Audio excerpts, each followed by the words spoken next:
Me chamo Jonas. Trabalho como vigilante noturno no cemitério da Colina da Paz, em Pinegrove, uma cidadezinha que grudou nas montanhas de West Virginia. Não é um lugar grande, mas é antigo. Tem túmulos da Guerra Civil, daquela época em que as famílias ainda tinham mausoléus particulares com vitrais. O turno da noite paga um extra de $50, e com a Nina grávida, eu não podia recusar.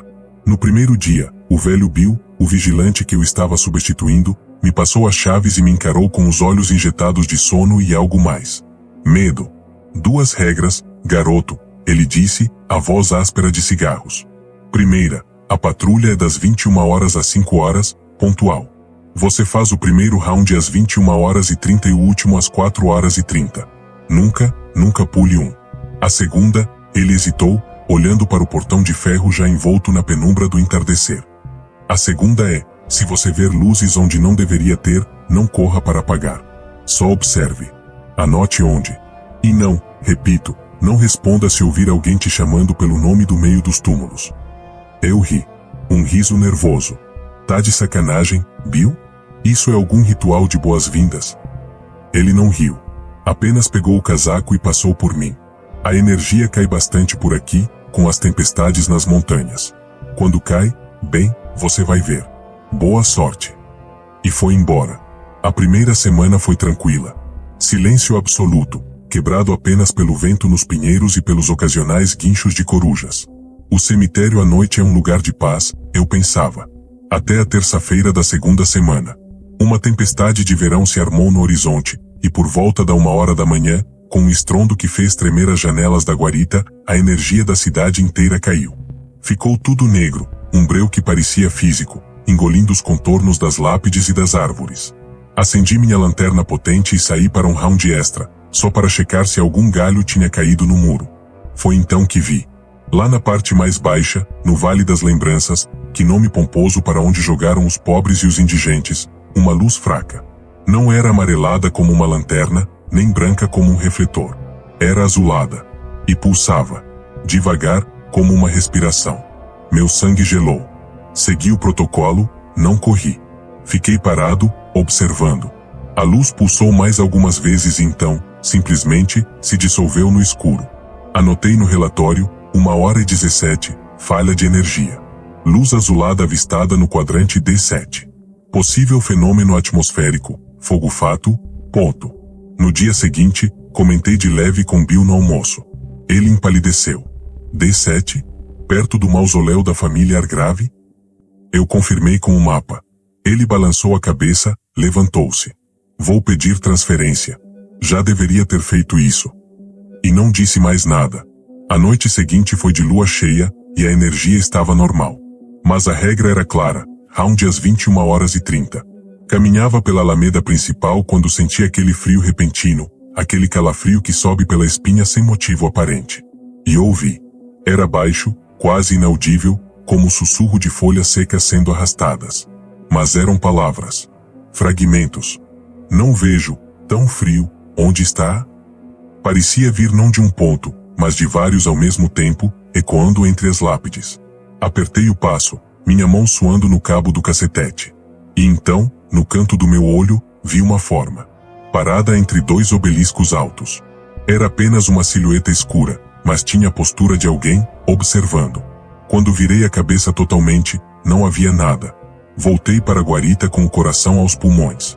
Liguei para Nina, só para ouvir sua voz. Ela percebeu minha tensão. Jonas, tá tudo bem aí? Você parece assustado. Tudo bem, amor. Só o vento. Esse lugar à noite é meio sinistro, só isso. Menti. Não era só o vento. A noite decisiva foi 3 dias depois. Novamente, uma queda de energia, desta vez sem tempestade. O silêncio foi absoluto por 10 minutos. E então, como se um interruptor cósmico tivesse sido acionado, as luzes começaram a aparecer. Não era uma. Eram várias. Pontos de luz azulada, esverdeada, alguns quase brancos, pulsando e dançando entre os túmulos. Não seguiam padrão, não eram como alguém andando com uma lanterna. Elas surgiam em um lugar, desapareciam e reapareciam 10 metros adiante, como se estivessem conversando, pulando, brincando. O ar ficou pesado, carregado de um cheiro metálico e doce, nauseante. E os sussurros voltaram, mais fortes, mais nítidos. Agora eu conseguia distinguir vozes diferentes. Uma de criança, chorosa, não acho minha boneca. Uma de mulher, ansiosa, ele prometeu que viria hoje. E uma mais grave, rouca, que fez meu sangue parar, o vigilante, o novo, ele anota tudinho, ele vê. Eles sabiam que eu estava ali. Eles sabiam que eu estava vendo. A luz mais forte, uma esfera azul quase brilhante, pairou por um instante em frente ao mausoléu do Zargrave, um pequeno templo de mármore com uma porta de ferro. E então, ela simplesmente passou através da porta de ferro, sumindo no interior. Foi quando perdi completamente a coragem. Quebrei a regra principal. Saí correndo da guarita, entrei no meu carro e ralei pneu para sair dali. Na minha mente, só um pensamento, eu precisava saber. Precisava entender o que era aquilo. No caminho para casa, uma ideia insana surgiu.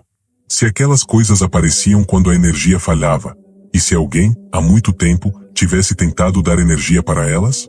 No dia seguinte, fui direto ao arquivo da prefeitura. O velho arquivista, um senhor desconfiado, relutou, mas um vale-presente de $20 para o café o convenceu. Procurei por projetos, licenças, qualquer coisa relacionada ao cemitério da Colina da Paz. E encontrei. Um projeto de 1923. Uma solicitação da prefeitura para a Companhia de Energia Elétrica de Pinegrove para a instalação de iluminação ornamental e funcional em caráter experimental no cemitério. O projeto foi assinado por um tal de Alistair Argrave, então prefeito e patriarca da família. Havia um diagrama. Os postes de luz não seriam colocados nas alamedas. Os cabos, segundo o diagrama, seriam enterrados. E os pontos de luz estavam marcados exatamente em cima de fileiras específicas de túmulos. Os mais antigos. Os da época da fundação da cidade. O projeto foi aprovado. Mas nos registros municipais, não havia nenhuma nota de conclusão, nenhuma festa de inauguração. Apenas uma última entrada, datada de 12 de novembro de 1923, o experimento foi descontinuado. Os acessos selados. Que Deus nos ajude. E abaixo, uma anotação à mão, rabiscada, que congelou o ar nos meus pulmões, as luzes não apagam. Apenas mudam de lugar. Voltei para casa com aquela nota rabiscada queimando minha mente. As luzes não apagam. Apenas mudam de lugar. Nina percebeu que eu não era o mesmo. Me encontrou no quintal, fumando um cigarro, hábito que tinha largado há anos, encarando o vazio. Jonas, pelo amor de Deus, o que tá acontecendo? Você tá com cara de quem viu um fantasma. Eu dei uma longa tragada, sentindo a queimadura na garganta. Vários, Nina. Acho que vi vários. E despejei tudo.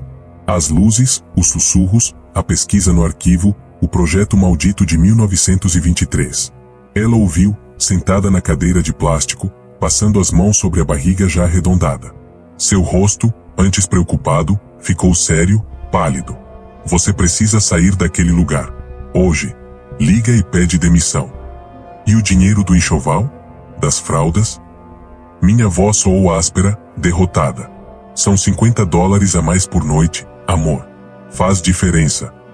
Faz diferença se você voltar inteiro para casa. Ela retrucou, os olhos brilhando. Não me fale de dinheiro. Tem algo errado ali, profundamente errado. Cabos enterrados em cima de túmulos?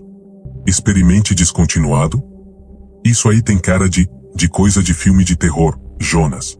De loucura. Ela estava certa. Mas também havia algo me puxando de volta. Não era só o dinheiro. Era uma mistura doida de medo e uma curiosidade mórbida, profunda. Eu tinha visto. Tinha ouvido. Como eu podia ignorar?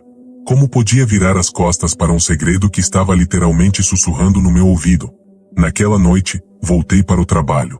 Bill tinha sumido de verdade. Liguei para a empresa e disseram que ele tinha pedido uma licença não remunerada por motivos de saúde. Eu era o único otário disponível para cobrir. O céu estava limpo, estrelado. A energia, estável. Fiz meu primeiro round com os sentidos afiados como navalhas. Tudo parecia normal. Muito normal. O silêncio era quase uma provocação. Na guarita, resolvi fazer uma busca mais profunda. Se o arquivo municipal tinha aquela informação solta, talvez a própria empresa de vigilância tivesse algo. Abri o armário de documentos velhos, um móvel de metal enferrujado que cheirava a mofo e poeira. Entre manuais de procedência e folhas de pagamento amareladas, encontrei uma pasta maranga, sem etiqueta. Dentro, havia um diário de anotações de vigias antigos. A maioria eram coisas mundanas, vândalos na ala nova, portão enferrujado precisa de graxa. Mas as entradas mais antigas, da década de 80, 70, começavam a ter um tom diferente. 12 de junho de 1978, ouvidos gemidos na ala do Zargrave novamente. O gerente disse para ignorar. Mas como ignorar quando a luz da lanterna apaga só naquele trecho? 3 de novembro de 1985, perguntei ao velho seu Tomás, que era jardineiro aqui nos anos 50. Ele falou, bêbado, que na época da guerra fizeram uma gambiarra nos fios. Disse que a prefeitura tentou dar uma festa para os mortos e não soube como desligar as luzes. Achei doido. Mas hoje, com a queda de energia, vi vultos correndo entre os túmulos. Crianças. E não tinha ninguém no cemitério. Minhas mãos suavam sobre o papel frágil. A próxima anotação, de 1999, estava escrita com uma letra trêmula, quase ilegível. Eles não são fantasmas. Não são almas penadas. O Argrave, o prefeito, ele era obcecado por essas bobagens de comunicação com outro lado que faziam moda na época. Espiritismo, mesas brancas, ele trouxe um especialista de Nova York. O tal experimento não era para iluminar o cemitério. Era para dar volta a eles. Para trazer uma centelha de volta, usar a energia elétrica como uma bateria. Para manter algo aqui. Alguém. A esposa dele, que morreu jovem. Só que deu errado. Muito errado. A rede não puxa energia. Ela vibra com algo que já está aqui. E as luzes que a gente vê, são os pontos onde a coisa ainda está presa, tentando se soltar. Onde o fio enterrado age como uma espécie de coleira energética. Quando a energia pública cai, a coleira afrouxa. E elas brilham mais forte. Elas conseguem quase sair.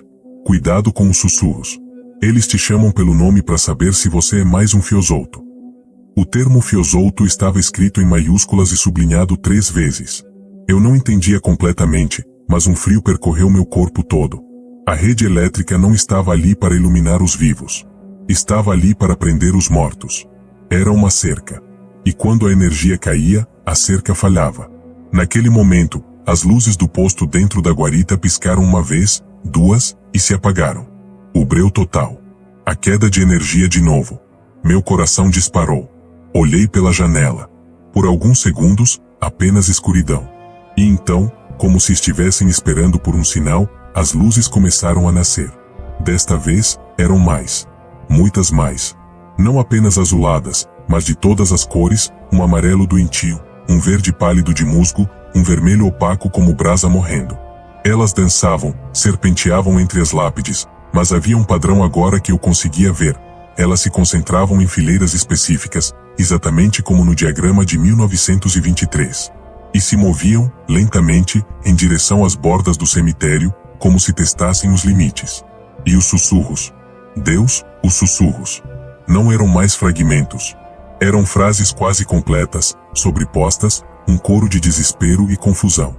Por que minha casa está escura? Sinto frio no fio. Ele me prometeu luz. Quero voltar. O fio não deixa. Vigilante, Jonas, você está solto. Você pode nos ajudar. A última voz era diferente. Clara, feminina e terrivelmente próxima. Como se estivesse do meu lado, falando baixinho no meu ouvido. Eu me virei, apontando a lanterna para todos os lados. Nada. Mas a voz veio de novo, agora misturada ao chiado do rádio de emergência da guarita, que ligou sozinho, emitindo apenas estática. Jonas, os fios estão velhos. Eles estão se rompendo. Quando um se rompe, um de nós fica solto. Mas não consegue ir longe. Fica preso aqui, com fome da luz que tinha, e vai procurar em outro lugar. Em outra, bateria. O que ela queria dizer com outra bateria? Minha mente disparou. Pilhas? Geradores? A voz sussurrou a resposta, como se lesse meus pensamentos: carne, sangue, calor, vida. Um grito me escapou. Era isso. O experimento do Argrave não tinha dado errado. Tinha funcionado de um jeito perverso. Ele não trouxe a alma da esposa de volta. Ele criou uma rede que prendia qualquer coisa que estivesse no limbo, usando a energia elétrica como isca. E quando a isca faltava, as coisas presas, os fios soltos, procuravam por qualquer outra fonte de energia para se manterem conscientes. O relato do vigia de 1999 falava em coleira. E uma coleira, quando arrebenta, deixa o animal solto e faminto. De repente, todas as luzes no cemitério se apagaram por um instante. A escuridão foi absoluta. E então, um único ponto de luz, branco e intenso como um farol, acendeu no centro da alameda principal. Não pulsava. Era fixa, brilhante e se movia. Vindo em direção à guarita. Não era uma dança. Era uma caminhada decidida. O rádio chiou de novo, e a voz feminina, agora sem qualquer emoção, anunciou: o fio de Alistair Hargrave se rompeu hoje. Ele está solto há muito tempo. E ele gosta muito de conversar com os vigias noturnos. A luz branca parou a uns 20 metros da guarita. E começou a tomar forma. Não uma forma humana definida, mas uma silhueta de contornos tremeluzentes, feita de pura luz branca ofuscante. Do seu interior, uma voz que era uma mistura de fritagem de rádio e um tom autoritário, antiquado, ecoou. Boa noite, senhor. Percebi que você tem se interessado bastante pela nossa infraestrutura. Eu estava paralisado, encarando aquela coisa que era a fusão monstruosa de um homem morto e um fio elétrico desencapado. O arquiteto de todo aquele pesadelo estava ali, diante de mim. E ele não parecia nada contente com minha curiosidade. A voz de Alistair Hargrave vibrava dentro do meu crânio, um zumbido de transformador antigo. A silhueta de luz branca irradiava um calor seco, elétrico. Você leu os registros. Mexeu naquilo que não entendia. A voz era professoral, gelada. Meu experimento foi uma transição. Uma migração para um estado de energia puro. Eu e meus convidados. Convidados?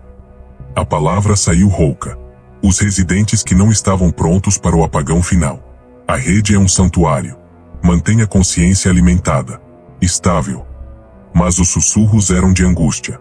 Eles parecem perdidos. Um clarão ofuscante. O que você sabe do frio da terra? Ofereci calor. Luz. Alguns mantêm ecos de suas angústias. São os fios altos. Sua conexão é fraca, os fios se rompem. Eles vagueiam famintos, procurando uma nova fonte para se ligar. A luz voltou-se para as casas distantes. Quando um fio se rompe aqui, a consciência precisa se ancorar em outro lugar. Um gerador, uma bateria, ou, nos casos mais primitivos, o campo bioelétrico de um ser vivo. À noite, quando tudo está quieto. Tudo fez sentido. Os sonhos perturbadores da cidade, os aparelhos que descarregavam. Eram vazamentos. Fios altos famintos buscando comida nas casas. O Sr. Bill tentou desconectar um poste. O fio conduzia a consciência da Sra. Eleanor Gable. Ela ancorou-se nele. Fugiu do cemitério usando o corpo dele como bateria. Até a casa dele. Até a esposa e a filha. Náusea. Bill não estava em licença. Era um hospedeiro, uma pilha ambulante. E você, Jonas, a voz zumbiu mais perto. A luz estava a 10 metros. Você investiga. Isso é valioso. A rede está envelhecendo. Precisamos de um zelador. Alguém que possa fazer reparos. Alguém com uma fonte de energia tão doce e nova crescendo em casa. Ele estava falando da Nina. Do nosso bebê. Um rugido saiu de mim. Não vai chegar perto da minha família. Tudo é energia. A voz trovejou, a luz explodindo em branco doloroso. Junte-se a nós por vontade, como zelador, e garanta que sua família brilhe na minha rede, ou junte-se como Bill, um fio rompido, vagando no escuro até se apagar. A escolha é sua. No clarão, vi rostos contorcidos, mãos estendidas, os fios altos dançando em agonia. O cheio de ozônio era sufocante. O medo me salvou. Corri não para o carro, mas para o quadro de energia principal, atrás do mausoléu dos Hargrave. A luz branca gritou de raiva. Eu corri como um louco, tropeçando, sentindo arrepios de energia tentando me paralisar. O painel era uma caixa enferrujada. Quebrei o cadeado com uma pedra. Pare. Você vai nos condenar ao escuro. Abri a porta. Dentro, interruptores de cerâmica antigos e uma massa de fios com isolamento de tecido, entrando no chão. A origem física do pesadelo. A luz de Hargrave pulsava atrás de mim. Meu corpo todo formigava. Agarrei o maior interruptor, o fio dele. Não o. Girei para off. Houve um sussurro. Um suspiro coletivo que saiu da terra, do ar. O clarão branco se extinguiu com um gemido de alívio, seguido de silêncio absoluto. A escuridão voltou. Era o escuro comum da noite. O peso no ar sumira. O cheiro de ozônio se foi. Tremendo, liguei minha lanterna. Todas as luzes azuladas haviam sumido. O cemitério estava escuro, silencioso. Em paz. A energia da cidade voltou. As luzes dos postes acenderam, seu brilho amarelo comum parecendo benigno. Nunca mais voltei. Pedi demissão. Às vezes, quando a energia de casa pisca, seguro a respiraça. Nina me pergunta por que fico tenso. Apen seguro sua mão e sinto o chute do nosso filho. Desliguei a rede. Mas a pergunta me atormenta. Quando desliguei aquela coisa, será que a apaguei? Ou será que só rompi o último fio que prendia ar grave aqui, deixando ele, agora um fiosolto supremo, faminto e cheio de raiva, livre para vagar, talvez em busca de uma fonte nova, doce e cheia de vida, que vai nascer em breve na nossa casa. As luzes do cemitério podem ter se apagado. Mas o medo que ele acendeu em mim, esse nunca vai desligar. Meu nome é Tiago, e a gente se mudou para a casa da Rua dos Plátanos em busca de sossego. Brookside, uma dessas pequenas comunidades no interior de Connecticut onde as pessoas ainda cumprimentam pelo nome. A casa era um sonho, estilo vitoriano reformado, 3 quartos, uma varanda ampla e uma sala de estar com uma janela enorme, uma verdadeira vitória de vidro que ia do chão quase até o teto, emoldurando o carvalho centenário do quintal. A corretora, uma senhora sorridente chamada Bárbara, nos entregou as chaves com um suspiro. É uma casa maravilhosa. Os últimos donos a venderam muito rápido, por motivos de saúde, mas cuidaram muito bem dela. O que ela não disse, e só descobrimos depois com a vizinha bisbilhoteira, é que motivos de saúde eram um eufemismo para colapso nervoso. Minha esposa, Camila, adorou a casa no instante. Nosso filho, Léo, de 5 anos, ficou fascinado pelo sótão, que selamos por segurança, e pelo enorme quintal. Eu, mais cético, senti um friozinho na nuca no primeiro tour. Não era nada concreto. Só uma sensação de estar sendo observado. Atribuía ao cansaço da mudança. O primeiro incidente foi sutil. 2 dias após a mudança, Camila perguntou de manhã: "Você abriu a janela da sala de noite? Tá tudo frio aqui." Neguei. Ela insistiu que tinha trancado. Eu me lembrava do clique da fechadura. Mas a janela estava aberta a uns 5 centímetros. Rimos, achando que um de nós tinha esquecido. Estresse. Na noite seguinte, fui eu quem checou. Verifiquei cada janela com cuidado militar. A da sala, a grande, estava firmemente trancada. Deitei, dormi. Acordei com o barulho de um caminhão de lixo passando, um som amplificado e anormalmente alto. O ar no quarto estava gelado. Levantei e descobri o porquê. A porta do nosso quarto, que sempre fechávamos, estava entreaberta. E lá embaixo, na sala, um filete de ar frio da madrugada subia pela escada. Desci, os pés descalços gelando no piso de madeira. A janela da sala estava escancarada. As cortinas de voil balançavam como fantasmas no vento. Meu coração acelerou. Revistei a casa inteira, um bastão de beisebol na mão. Nada. Nenhum sinal de arrombamento, nada faltando. Tranquei a janela novamente, o coração batendo forte. Dessa vez, o clique da fechadura soou como um suspiro de alívio. Camila ficou assustada. "Tiago, tem algo errado. Janelas não abrem sozinhas." Começamos um ritual noturno. Nós 2 juntos, checando cada fechadura. Nós 2 testando a da sala, empurrando o batente para ter certeza. Nós 2 ouvindo o clique duplo, de segurança. Na manhã seguinte, ela estava aberta novamente. A paranoia se instalou. Instalamos câmeras de segurança baratas, daquelas sem fio. Apontamos uma para a janela da sala.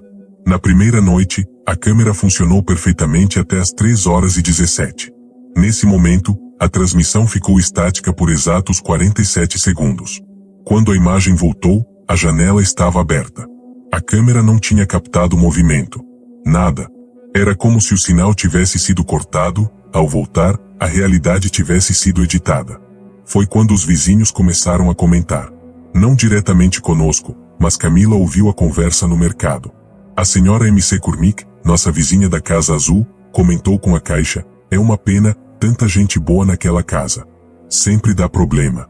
Meu marido, antes de falecer, que viu o homem antigo lá, o Sr. Albright, parado naquela janela grande toda noite, até de madrugada. Dizia que o homem observava a rua como se estivesse esperando alguém, ou evitando que alguém entrasse. Pesquisei sobre o Sr. Albright. Harold Albright. Viveu na casa por 40 anos. Viúvo. Morreu tranquilamente, de causas naturais, na sala de estar. Segundo o obituário, encontrado em sua poltrona favorita, de frente para a janela. A coisa escalou para o território do inegavelmente sobrenatural uma semana depois. Léo começou a acordar gritando, suado. O homem da chuva tá no meu quarto, papai. Ele fica perto da porta e não fala nada. Descrevia uma figura alta, magra, com um casaco comprido. Ele cheira a terra molhada. Não havia ninguém. Mas em 2 manhãs, encontramos pegadas de lama seca no corredor do andar de cima. Pegadas grandes, de homem, que iam da escada até a porta do quarto de Léo, e paravam ali. Compramos travas adicionais para a janela da sala. Barras de metal que você encaixa no trilho. Elas eram pesadas, sólidas. Naquela noite, colocamos as 2. Foi a noite mais tensa da nossa vida. Ficamos acordados, ouvindo cada rangido da casa. Às 2 horas da manhã, ouvimos um som. Não era alto. Era um arrastar lento, metálico. Clunk, clunk, clunk. Era o som das travas de metal sendo deslizadas, uma a uma, pelos seus trilhos. Corremos para a sala. A janela ainda estava fechada. Mas as 2 travas estavam empilhadas, arrumadinhas, no chão, ao lado da janela. Como se alguém as tivesse removido com cuidado e as colocasse ali, prontas para que a janela pudesse ser aberta. Foi o meu limite. No dia seguinte, contratei um carpinteiro para trocar a fechadura inteira, o batente, tudo. Um senhor italiano, experiente, chamado Gino. Ele examinou a janela, testou a fechadura velha, franziu a testa. Esta fechadura, ela está gasta. Mas não de um jeito normal, ele disse, esfregando o queixo. Parece que foi usada milhões de vezes. O segredo interno está todo liso. E olha aqui. Ele apontou para a madeira ao redor da maçaneta, por dentro. Havia um leve desgaste, uma mancha escura na madeira envernizada. Parece a marca de uma mão. De alguém que ficava com a mão aqui, na maçaneta, por muito, muito tempo. Suor e óleo da pele impregnados na madeira. Estranho, não? Quem fica segurando a maçaneta de uma janela fechada? Uma imagem me veio, nítida e horripilante. O Sr. Albright, sentado em sua poltrona ou em pé, sua mão pousada na maçaneta, hora após hora, noite após noite, apenas, segurando. Sentindo se a fechadura estava firme. Vigilante. Gino instalou uma fechadura nova, das mais modernas, com chave que gira 2 voltas. Agora, nem o Hulk abre isso daí, ele brincou, sem graça. Aquela noite, eu me senti um idiota. Tinha gasto uma grana, $350, trocado a fechadura, e por quê? Por causa de um vento forte? De uma falha na construção? Claro. Devia ser isso. Fizemos nosso ritual. Trancamos a nova fechadura com as 2 voltas. Ouvimos o clique sólido, satisfatório. Deitei e caí num sono pesado, exausto. Acordei não com um barulho, mas com uma sensação. A sensação clara, inconfundível, de não estar sozinho no quarto. Abri os olhos lentamente. O quarto estava na penumbra, iluminado apenas pela luz do poste da rua que entrava pela fresta das persianas. E então, eu vi. A silhueta estava parada no canto mais escuro do quarto, perto do meu guarda-roupa. Alta, magra, indistinta. Ela não me olhava. Estava de costas para mim, imóvel, como se observasse a parede. O roupão listrado que ela vestia, era meu. O que eu tinha pendurado atrás da porta do banheiro. Meu corpo travou. O ar saiu dos meus pulmões. Fiquei paralisado, observando a coisa que vestia minha roupa no meu quarto. Não era um sonho. Eu estava completamente acordado, e cada fibra do meu ser gritava de terror puro. Lentamente, muito lentamente, a figura começou a se virar. O mundo se reduziu àquela silhueta lenta e tortuosa girando no escuro do meu quarto. O roupão listrado, meu roupão, pendia solto num corpo que parecia feito de sombra mais densa, de um vazio que sugava a pouca luz do ambiente. Meus músculos estavam travados em cimento, meus olhos arregalados, secos de tanto piscar. A única coisa que se movia era o suor gelado escorrendo pela minha têmpora. Ela completou o giro. Não havia rosto. Onde deveria haver um rosto, havia apenas um borrão mais escuro, uma nesga de absoluta falta de definição. Mas eu sabia que ela estava me encarando. Uma tensão pesada, gélida, emanava daquela ausência. Meus dedos, enterrados no lençol, se contraíram. Foi o suficiente para quebrar a paralisia. Um soluço de ar entrou nos meus pulmões, e com ele, um instinto animal de sobrevivência. Joguei-me para o lado, para o espaço vazio da cama onde Camila deveria estar. Ela não estava. O pânico me atravessou como uma lança. Cami, tentei gritar, mas a voz saiu um sussurro rouco. A figura no canto não se moveu. Apenas permaneceu ali, observando. Eu me arrastei para fora da cama, tropeçando nos meus próprios pés, e corri para a porta. Não olhei para trás. Saí no corredor escuro. Camila! Léo! Gritei, desta vez em voz alta, desesperada. A casa estava silenciosa demais, o tipo de silêncio que parece absorver o som. A luz do banheiro do corredor estava acesa. A porta entreaberta. Corri até lá. Camila estava sentada no chão, encostada na banheira, com os olhos vidrados na parede. Tremia incontrolavelmente. Ele tá aqui, ela falou, a voz monocórdica, sem emoção. Ele passou por mim. Quando eu saí do quarto para ir ao banheiro. Ele passou por mim no corredor. E ele usava o seu roupão. Ajudei-a a levantar. Seu corpo estava gelado. O Léo, eu disse, o coração batendo na garganta. Corremos para o quarto dele. A porta estava fechada. Abri com cuidado. Meu filho dormia profundamente, enrolado no cobertor com estampa de super-heróis. A atmosfera no quarto dele era normal, aconchegante. Sentei-me na cama dele, ofegante, enquanto Camila verificava o closet debaixo da cama. Não tem ninguém, ela sussurrou, aliviada e ainda aterrorizada. Voltamos para o nosso quarto, armados com nada além do medo. A luz do teto banhou o lugar. Estava vazio. O roupão listrado estava exatamente onde eu o deixara, pendurado atrás da porta do banheiro. Nenhuma sombra, nenhuma presença. Mas o cheiro persistia. Aquele cheiro que Léo descrevera, terra molhada, folhas apodrecendo após uma chuva prolongada. E frio. Um frio de porão que não dissipava com o calor do aquecedor.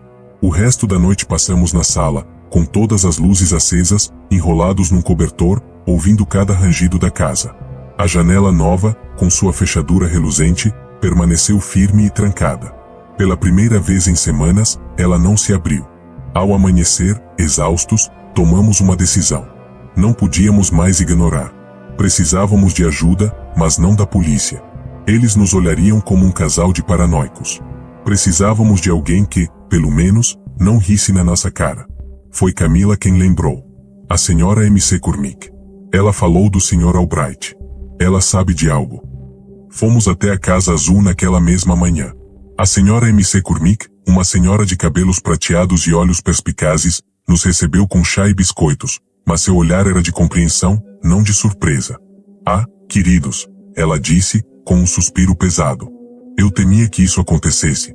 O pobre Harold. Ela nos contou. Harold Albright não era um homem mau. Era um homem atormentado. Sua esposa, Eleanor, tinha desaparecido misteriosamente há quase 30 anos. Saíra para uma caminhada noturna e nunca mais voltará. A polícia nunca encontrou o corpo, nem pistas. Harold, desesperado, tornou-se um recluso. E desenvolveu um ritual. Ele ficava obcecado com a segurança, a senhora MC Cormick disse, baixando a voz. Principalmente com aquela janela grande. Ele dizia que Eleanor poderia tentar voltar para casa, à noite, desorientada. Ou que quem quer que a tivesse levado poderia voltar. Então, todas as noites, ele trancava a casa inteira. Mas ele não parava por aí. Ele ficava sentado na sua poltrona, de frente para a janela, vigiando. E às vezes, meu marido o via de pé, com a mão na maçaneta, sentindo se ela estava mesmo trancada. Ele repetia isso a noite toda. Trancar, verificar, segurar.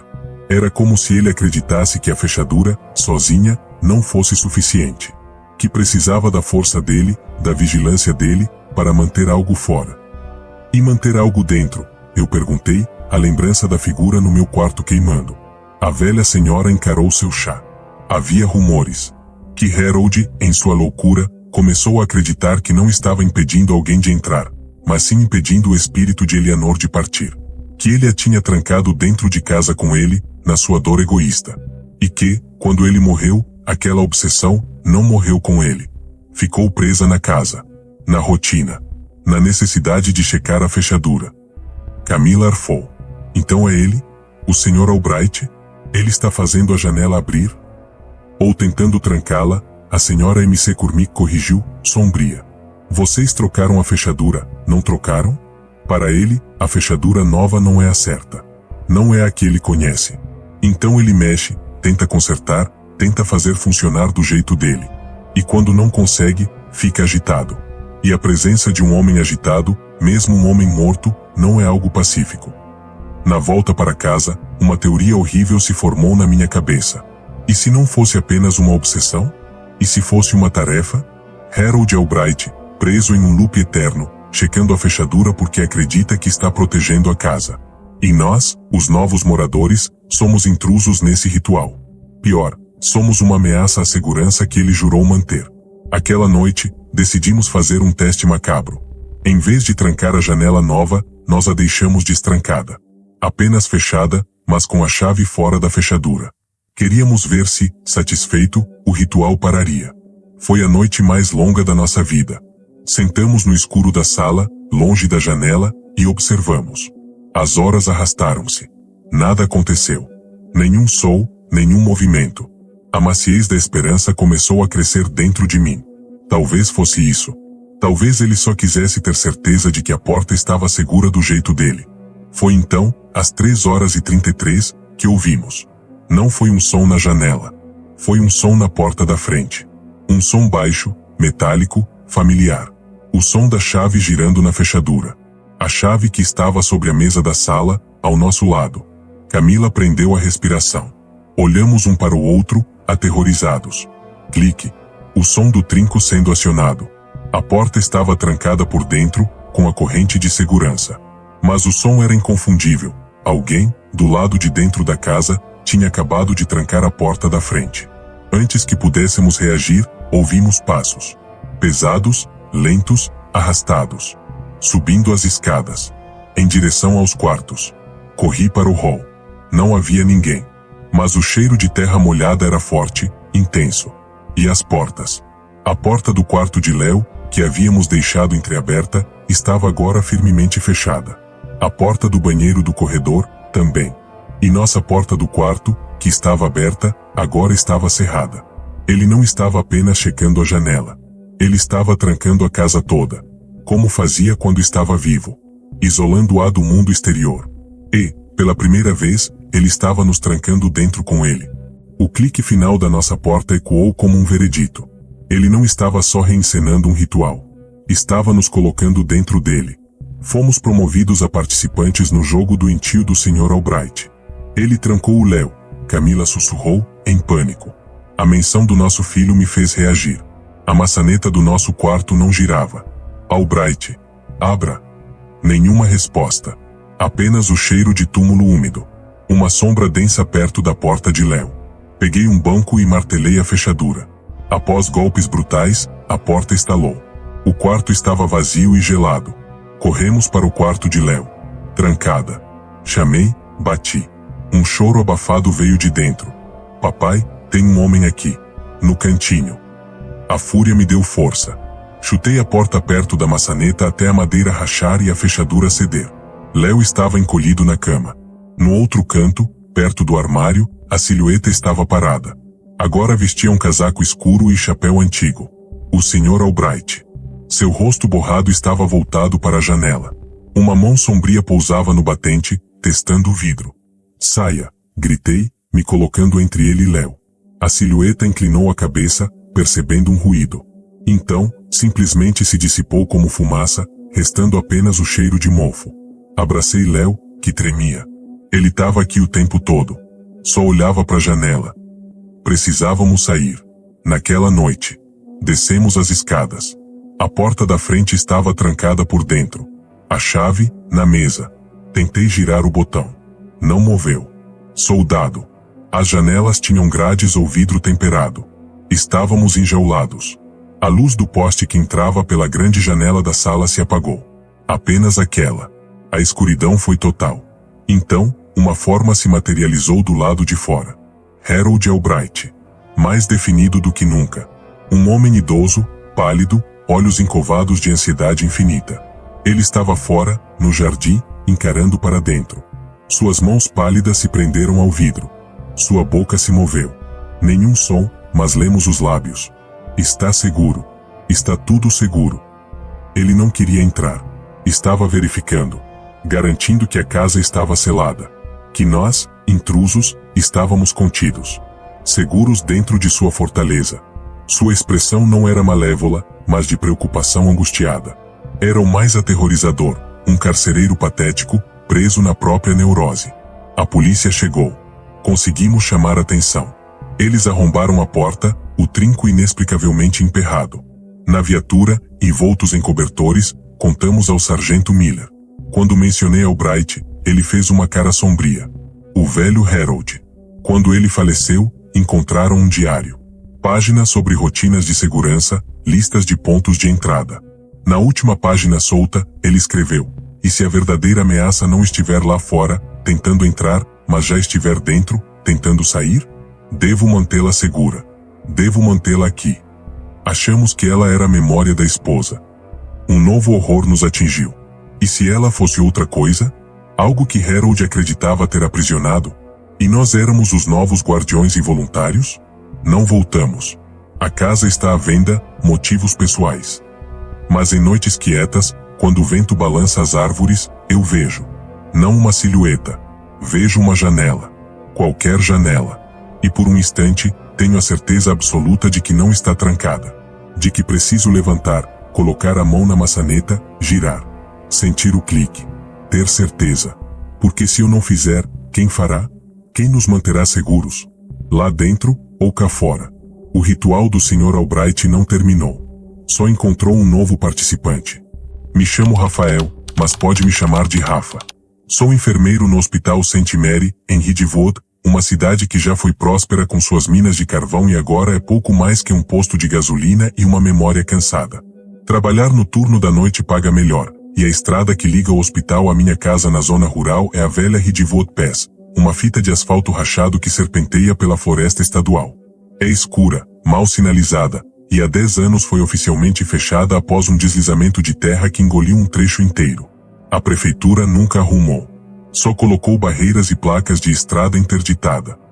Mas os moradores locais, os mais velhos principalmente, ainda usam um trecho menor dela como atalho. É mais rápido. E, segundo dizem, mais vazio. A lenda do ônibus 37 eu ouvi pela primeira vez no próprio hospital, de um paciente idoso, o Sr. Doyle, que estava internado por pneumonia. Enquanto checava seus sinais vitais, ele agarrou meu pulso com uma força surpreendente. Seus olhos, embaçados pela idade e pela medicação, fitaram os meus com uma urgência aterrorizada. Moço, você volta para casa pela Pass, né? À noite, ele sussurrou, o cheiro de desinfetante e doença pairando entre nós. Às vezes, senhor, é o caminho mais rápido. Você não vê coisas? Na estrada velha? Fingi um sorriso profissional. Coisas como? O coletivo, ele cuspiu a palavra. O 37. Verde e branco, com a pintura descascando. A placa do cemitério. Ele puxou mais meu braço para perto. Meu pai era motorista de ônibus. Ele dirigiu o 37. Na última viagem oficial, antes de cancelarem a linha. Diz que um passageiro não desceu no ponto final. Ficou sentado, olhando pela janela. Meu pai foi checar. O banco estava vazio. Só tinha um bilhete de passagem caído no chão, todo amarelado, com uma data de 1927. O Sr. Doyle engoliu seco. A linha só começou em 1953. Soltei meu pulso gentilmente. São histórias, Sr. Doyle. O senhor precisa descansar. Ele não pareceu ouvir. Ele viu o ônibus de novo, anos depois, já aposentado. Na Pass, de madrugada. A porta aberta. E dentro parecia estar cheio. Cheio de gente sentada, todas de cabeça baixa. Meu pai morreu de infarto uma semana depois. Dizia que o passageiro fantasma tinha pago a passagem dele. O velho soltou meu braço e se virou para a parede, encerrando a conversa. Eu ri por dentro. Lendas urbanas para assustar novato. Trabalho com a realidade dura da carne e do osso, do sangue e dos medicamentos. Fantasmas são luxo para quem tem tempo. Até aquela madrugada. Era 3h15. O cansaço pesava meus ossos. A Ridgewood Pass estava mais escura que o habitual, uma névoa baixa encostando no asfalto. Foi quando vi as luzes. Não faróis altos, mas aquele brilho amarelado e difuso de lâmpadas internas de ônibus antigo. Ele estava parado no ponto de ônibus de concreto que há anos não servia para nada, meio engolido por ervas daninhas. Um ônibus verde e branco, desbotado, com uma faixa lateral laranja quase inexistente. O número 37 estava desenhado de forma antiquada na frente e na lateral. A porta dianteira escancarada. Não havia ninguém no banco do motorista. As luzes de dentro revelavam fileiras de bancos de vinil verde, vazios. Um calafrio que não tinha nada a ver com o frio percorreu minha espinha. A história do Sr. Doyle ecoou na minha mente. Não é real, murmurei para mim mesmo, pisando fundo no acelerador. Passei pelo ponto a uns 80 km por hora. No instante em que o ônibus ficou para trás, no retrovisor, jurei ter visto uma figura sentada na última fileira. Uma silhueta escura, imóvel. Na noite seguinte, estava mais alerta. 3h14, lá estava ele. No mesmo lugar, mesma posição, porta aberta. Desta vez, diminui a velocidade. A neblina era mais fina. Dava para ver os detalhes da pintura descascada, os pneus surrados. E, no banco do motorista, sentado agora, havia uma silhueta. Não dava para ver detalhes, apenas uma forma escura, as mãos pareciam pousadas no volante. O ônibus estava ligado? Não ouvia o motor. Só o silêncio opressivo da floresta. Um impulso estúpido, nascido do cansaço e de uma curiosidade mórbida, tomou conta de mim. Não era possível. Era algum veículo abandonado? Algum troço de filmagem? Virei o carro num acesso mais à frente e parei. Peguei minha lanterna poderosa do porta-luvas. Iria checar. Apenas uma olhada rápida, para provar para mim mesmo que era uma alucinação coletiva, um truque de luz e nevoeiro. Caminhei pela estrada deserta em direção ao ponto. Meus passos ecoavam alto demais. A neblina envolvia meus tornozelos. O ônibus parecia maior de perto, mais sólido. O cheiro de óleo queimado e mofo úmido chegava até mim. Parei a uns 5 metros. Apontei a lanterna para a porta aberta. "Tem alguém aí?" gritei, minha voz soando fraca e patética. Nenhuma resposta. Avancei mais um pouco. A luz da lanterna varreu o interior. Bancos vazios. O estofado rachado. Anúncios publicitários desbotados nas paredes. Um remédio para a dor que não existe mais, um cinema que fechou nos anos 80. Tudo parecia incrivelmente preservado, como uma cápsula do tempo. Foi quando a luz pegou o painel do motorista. O taxímetro. A pequena janelinha que mostrava o valor da tarifa. Os números não eram digitais. Eram aqueles antigos, de roldanas. Eles mostravam um valor, iluminado por uma luz fraca, $0,75. A tarifa dos anos 80. E então, as roldanas giraram, sozinhas, com um clique-clac mecânico que pareceu o som mais alto do mundo naquela quietude. Os números mudaram. $1,25. $2. $2,75. Pararam em $3,17. O número queimou na minha retina. 3h17, a hora que eu sempre o via. Um rangido agudo de metal fez eu pular para trás. A porta dianteira do ônibus começou a se fechar, lentamente, com um chiado pneumático agonizante. Não havia ninguém para acioná-la. E, de dentro, vindo do fundo do corredor, uma voz seca, rouca, como se não fosse usada há décadas, falou. "Próxima parada, cemitério Ridgewood. Favor ter sua passagem pronta." A porta se fechou com um baque surdo. As luzes internas piscaram uma vez. E então, com um rugido súbito de um motor a diesel que não deveria funcionar, o ônibus 37 arrancou, saindo do ponto e desaparecendo na névoa densa que engoliu a estrada à frente, deixando para trás apenas o cheiro de fumaça e uma profunda, absoluta certeza. Aquela mensagem não era para passageiros fantasmas. Era para mim. O rugido do motor sumiu na névoa, mas ecoou na minha mente. Fiquei paralisado, o cheiro de diesel e mofo no ar. $3,17. Próxima parada, cemitério Ridgewood. A realidade tinha rachado. Tremendo, voltei ao carro e fui para casa. Não dormi. No hospital, descobri, o Sr. Doyle falecera às 3h30. Não era coincidência. Precisei de respostas. Fui à biblioteca. A bibliotecária, Mavis, congelou quando mencionei a linha 37. Coisa antiga. Triste. Nos microfilmes, encontrei The Ridgewood Sentinel, 12 de outubro de 1978. Mistério na linha 37. Passageiro desaparece em percurso. Na última viagem noturna, um passageiro não identificado subiu e não desembarcou no cemitério municipal. O motorista, Gerald Doyle, pai do meu paciente, viu o homem sentado, mas o ônibus chegou vazio. Descrição: homem de capa escura, chapéu, mala de couro. Caso arquivado. Notas posteriores: queda de passageiros, sensações estranhas no veículo. Linha desativada em 1983. Ônibus vendido como sucata. Uma última notícia, de 1995. Acidente fatal na Ridgewood Pass. Um motorista, Kevin Mitchell, perdeu o controle e bateu. Carro incendiado. Testemunhas juraram ter visto um ônibus verde e branco, velho, parado no acostamento momentos antes. Polícia não encontrou nada. O obituário de Kevin. Velório na Capela Greenwood, antigo cemitério municipal de Ridgewood. O mesmo cemitério da linha 37. A peça se encaixou. O ônibus aparecia para quem tinha conexão com aquele trajeto, com aquele cemitério. Gerald Doyle dirigiu a linha. Seu filho morreu. Kevin Mitchell foi velado lá. E eu, que passava por lá todas as noites, era um passageiro regular e voluntário. Ele queria que eu subisse. Na noite seguinte, fui até a Pass. 3h14 o ônibus 37 surgiu da névoa. Desta vez, não parou.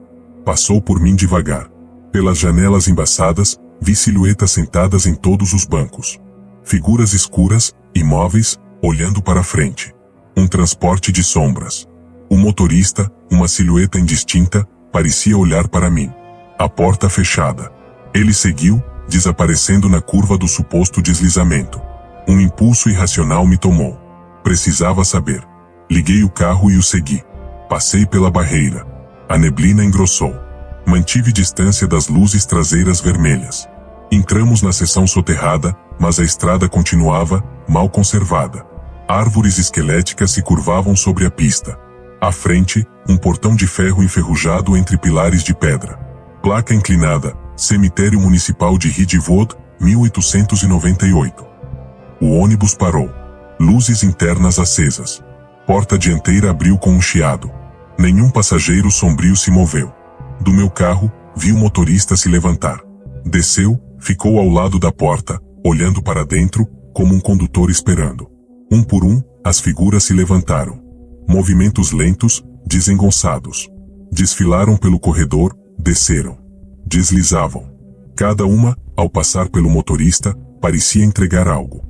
Não vi o que. Dirigiam-se ao portão do cemitério, e o atravessavam, como se o ferro não existisse, sumindo entre as lápides. Então, o motorista virou-se.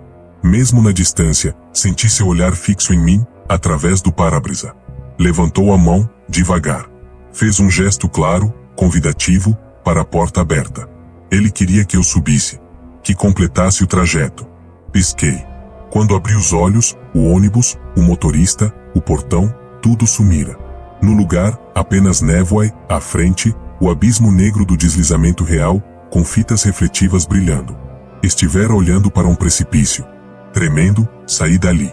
No caminho, uma ideia insana. O taxímetro parou em $3,17. A porta abre às 3h17. Era um preço. Uma tarifa.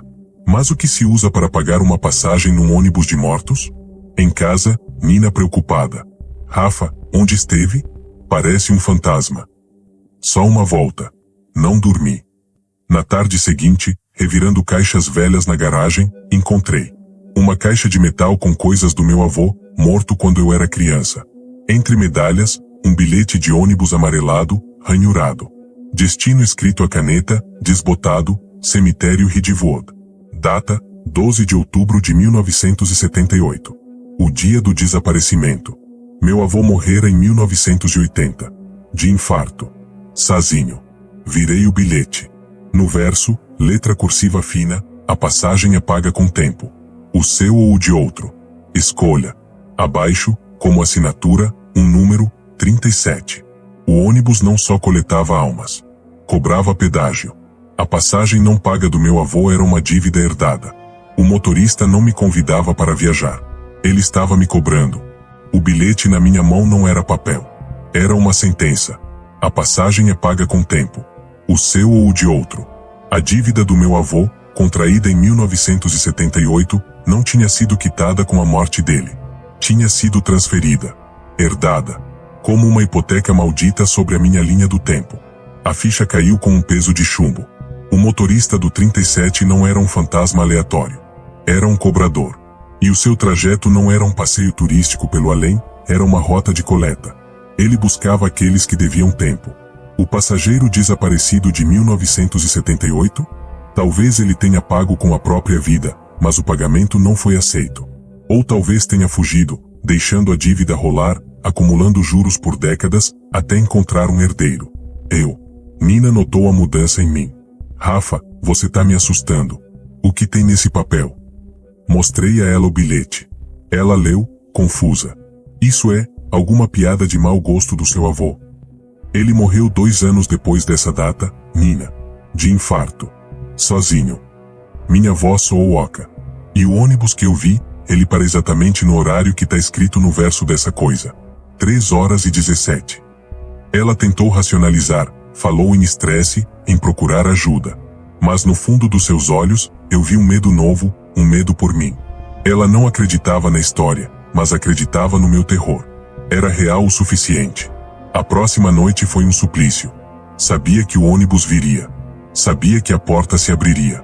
E sabia, com uma certeza que apodrecia minha alma, que se eu não encarasse aquilo, se não resolvesse a dívida, ela só cresceria. Poderia atingir a Nina. Poderia, Deus me livre, atingir um filho que ainda nem tínhamos. Às 3h10, eu estava parado no ponto desativado. Sozinho. Sem carro. Apenas eu, uma lanterna e o bilhete amarelado no bolso do meu casaco. A neblina era gelada, penetrante. Cada segundo era uma agonia. 3h14, nada. 3h16, o silêncio era absoluto. 3h17. As luzes amareladas surgiram da névoa, silenciosas como um sonho febril. O ônibus 37 materializou-se, deslizando até parar perfeitamente alinhado com o meio-fio quebrado. A porta dianteira abriu-se com um chiado pneumático agonizante. Dentro, as luzes revelavam os bancos vazios. Desta vez, vazios. O taxímetro no painel do motorista mostrava $0. O banco do motorista estava vazio. E então, a voz. A mesma voz rouca e desusada, saiu não de dentro do ônibus, mas de todos os lados ao mesmo tempo, como se viesse da própria estrada. Passageiro com destino em aberto. Favor embarcar para acertar a conta. Minhas pernas tremiam, mas subi os 2 degraus.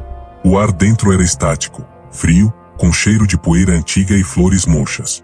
A porta fechou-se atrás de mim com um baque final. Sozinho no corredor, senti o veículo começar a se mover, suavemente, sem o rugido do motor. Através do para-brisa sujo, a Ridgewood Pass desfilava, mas a paisagem estava errada. As árvores eram esqueléticas demais, as casas que deveriam estar à distância pareciam desbotadas, silhuetas sem vida. Estávamos num entrelugar, uma cópia pálida da estrada real. Sentei-me no primeiro banco, à direita. Na minha frente, preso ao encosto, um pequeno suporte de metal segurava uma folha de papel dobrada. Estendi a mão e peguei. Era um extrato. Um extrato de tempo. No topo, asterisco conta herdada, número 37 hífen 1978 hífen 045 asterisco. Devedor primário, Arnaldo Silva, avô.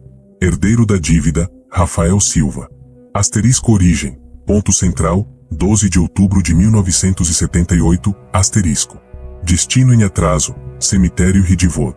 Tempo devido, 45 anos, 7 meses, 3 dias. Juros por atraso, compostos em vidas interrompidas. Saldo total a pagar, uma, vida integral, ou equivalente em anos de serviço. Serviço. A palavra era gelada. Olhei para o banco do motorista, vazio. Olhei para os bancos vazios. Não era um ônibus. Era uma concessão. Uma rota que precisava de um operador. O cobrador precisava de um substituto. Era isso que pagar com tempo significava.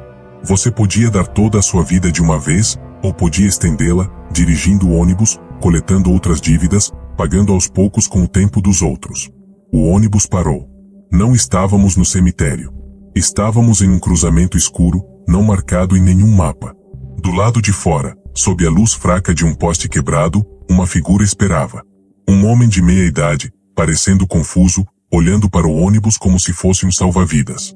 A porta abriu. O homem subiu. Não me viu. Ele parecia atordoado, embriagado talvez. Caminhou pelo corredor e sentou-se algumas fileiras atrás. O ônibus seguiu. E então, vi a transformação. Conforme rodávamos por aquele não lugar, a aparência do homem mudava. Seu cabelo ficava grisalho. Suas roupas ficavam desbotadas, antigas. Ele encolhia, ficava mais magro.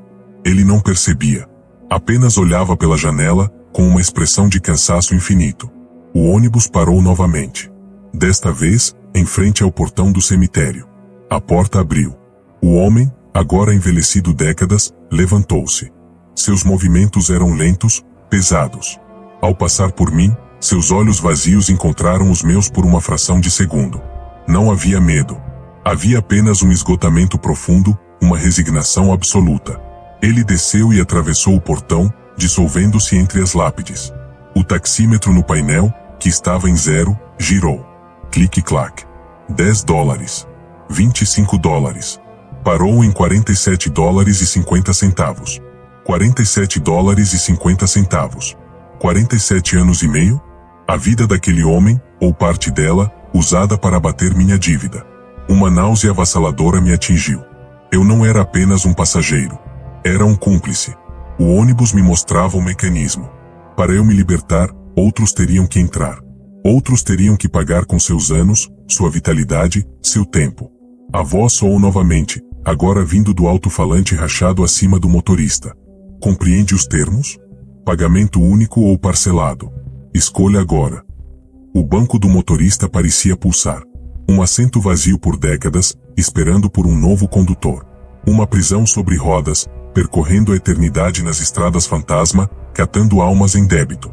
Era isso ou dar minha vida toda agora, virar apenas mais uma sombra entrando no cemitério. E se eu me recusar? Gritei, minha voz ecoando no veículo vazio. O ônibus parou bruscamente. Estávamos de volta ao ponto de origem, na Ridgewood Pass Real. A porta se abriu. Do lado de fora, a noite era normal, o ar frio era o do mundo dos vivos. A dívida permanece. Cresce. O cobrador visita outros associados. A esposa. O sangue futuro. A conta busca sempre o pagamento de menor resistência. A ameaça era clara. Se eu não pagasse, ele iria atrás da Nina. Do nosso futuro. Saí do ônibus. Minhas pernas mal me sustentavam. A porta fechou-se.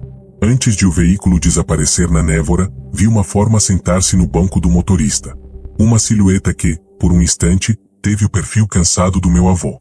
Voltei para casa. Para a Nina. Ela dormia. Eu não dormirei direito nunca mais. Não subi no ônibus para dirigir. Não dei minha vida toda. Mas paguei uma parcela.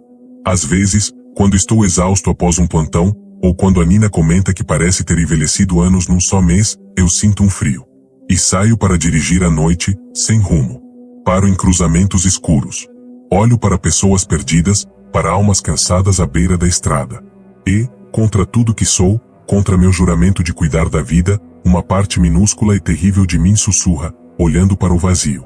Próxima parada, cemitério Ridgewood. Favor ter sua passagem pronta. O ônibus 37 encontrou um novo cobrador. Não é um fantasma. Sou eu. E a minha rota é longa. Até que a dívida de 45 anos, 7 meses e 3 dias esteja finalmente paga.